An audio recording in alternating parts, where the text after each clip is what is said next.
Scene 1, take 1, soft sticks, marker. You're gonna one of these when they just fall. Like, ah.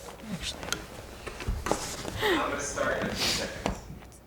I'm Baratunde Thurston, and I'm here to have a conversation about the powerful film Women is Losers, with its writer and director, Lisette Feliciano, and one of the key actors from the movie, Lorenza Izzo, who plays Selena. Welcome, women who are definitely not losers. How y'all doing? We're good. Thank you, V. Thank you, Baratunde. Hi. Hi. I watched this film. I cried a few times. I saw my mother in this movie. I saw Black America in this movie featuring Latina characters. So Lisette, I need to start with you. I've known that you've been working on this film for quite some time. Forever. Why has it been so important to you to make this film? The whole genesis of the story started when I had a conversation with my mother about how the struggles that I was dealing with, both in the industry and just like as I was, becoming a woman. She sat me down and she opened up to me about her life stories and her struggles. And everything that she was telling me was so similar, almost verbatim to what I was telling her that I was dealing with. Lorenza, why was it important for you to be a part of this story?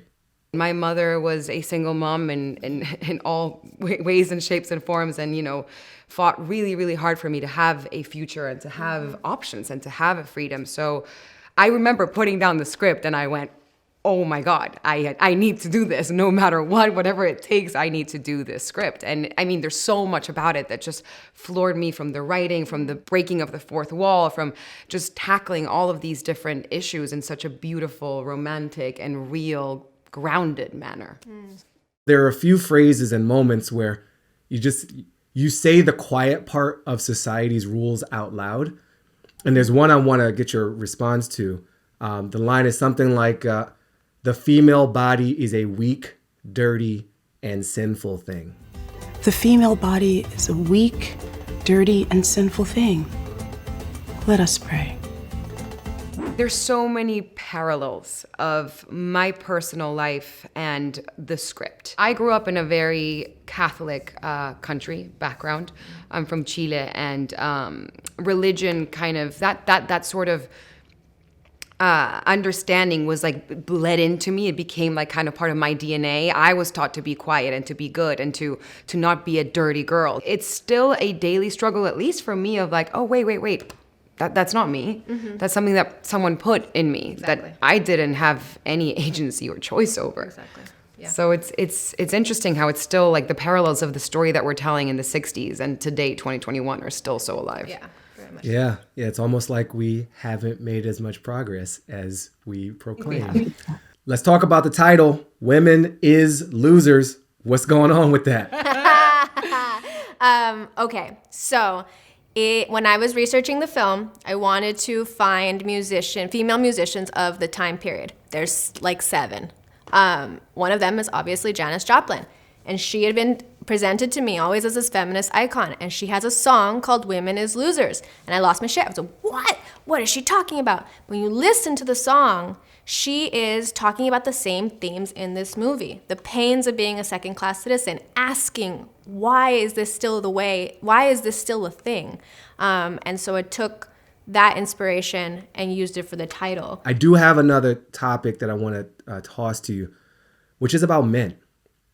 And there are men in the film, and they play an important role. Mm-hmm. What struck me most was a moment of curiosity by the stepfather, who asks, how's my daughter? You see in that moment, he, underneath of all the aggression and the shields and the armor, he's hurting and he cares and he's missing something too. How did you approach the portrayal of men in the film Women is Losers?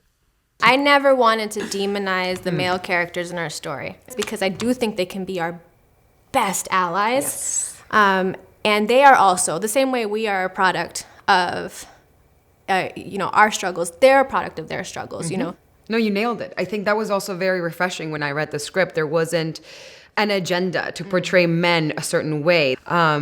Lisette was very mindful, and so were we as a cast, to let those moments be, to let those personality traits be, just without judgment. And I think that's so important in telling a story like this. Yeah.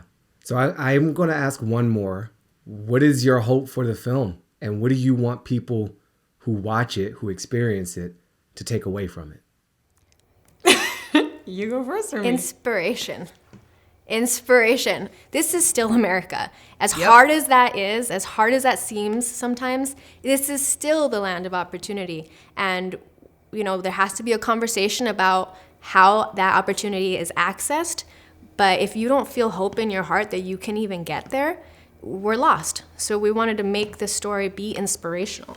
100%. She nailed it. I mean, I would hope for people to leave the way I left after I read that script the first time.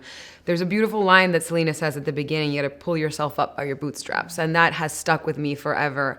The idea of no matter how difficult life can get, no matter how many obstacles and walls, literal freaking walls in front of you may have, you can always pull yourself up by your bootstraps and chuck along. I want to thank both of you for your time in this discussion. It's been so real and so lovely and so hopeful, which I think perfectly describes Women is Losers. Thank you so much, Baratunde. Thank you for watching the film. Thank you for loving it. And thanks for this conversation.